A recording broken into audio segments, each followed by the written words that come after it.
Welcome back, guys, to Alas, another movie review. You are on this channel, and I have uploaded another movie review, and you're here to check it out with me.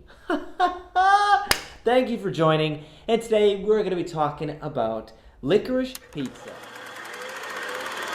Licorice Pizza is directed by Paul Thomas Anderson, otherwise known as PTA, and this is his 9th directorial feature-length film. It stars newcomer Alana Heim, as well as another newcomer, but not so much of a stranger, that is Cooper Hoffman. Hoffman.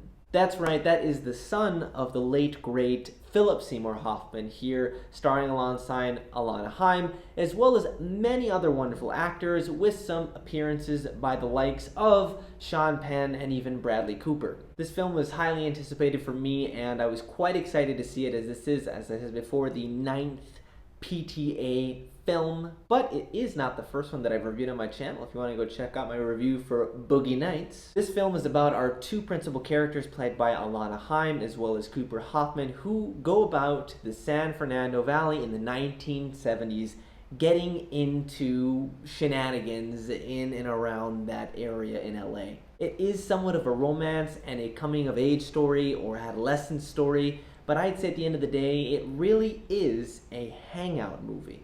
You could say this is PTA's Once Upon a Time in Hollywood, but I'd say much more personal and peculiar to him. It seems to touch on the memory of this era, not exclusively PTA's memory, but maybe a mixture of anecdotes that he has heard, as well as his own personal experience growing up, and the nostalgia for it or the lack thereof from it. The cinematography is beautiful and very clean, as you would expect from the average PTA film. The aesthetic of the film really seems to be authentically 1970s, hitting the nail on the head with the production design, as well as that cinematography and makeup and costume design. Its aesthetic and cinematography really actually reminds me a lot of his other film in the 1970s, Boogie Nights, but less aggressive and more focused in its execution. It really immerses you in the 1970s, kind of finishing it off with the music choice, of course,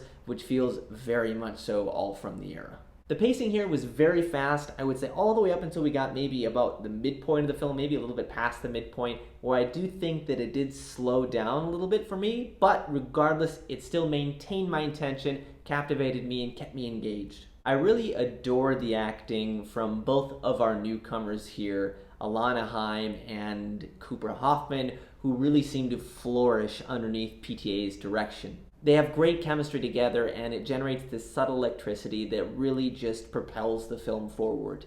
Beyond our two newcomers, who are fantastic, there are still some great appearances, which are, I would say, not much more than celebrity cameos that range from Sean Penn all the way to Benny Safdie. My favorite appearance, but maybe the less famous out of all of them, comes from Harriet Sansom Harris. She plays Cooper Hoffman's character's agent of sorts. It is a scene where he introduces Alana in order to see if she might be able to get some acting work, and she absolutely steals the scene and consumes the screen, and I was practically crying of laughter at the cinema, and it was probably the hardest I've laughed at a movie pretty much all year. So PTA obviously here has a great script that creates some really engaging and some particularly very funny sequences. Overall, the writing and the direction together convene to create this vibe.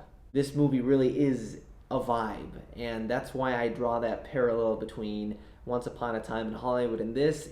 Some people will dig the vibe, some people will not dig the vibe, and I would say I definitely dig the vibe.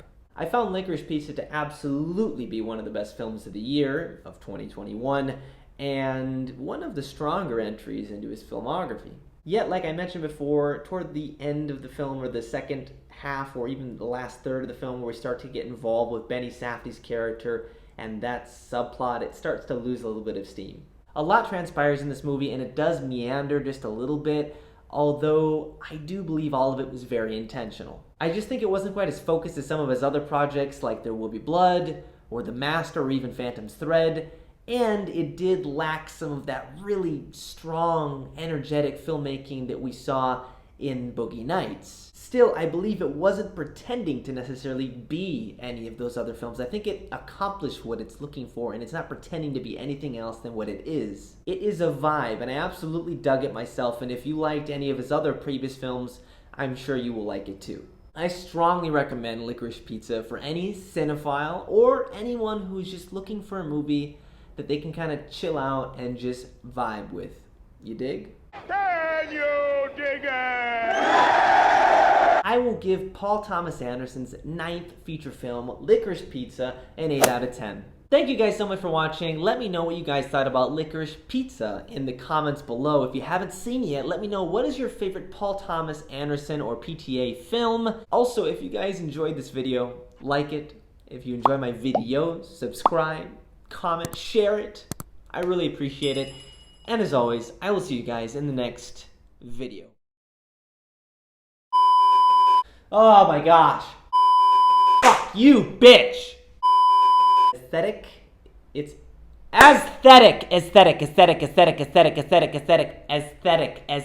aesthetic. Fuck you, dude.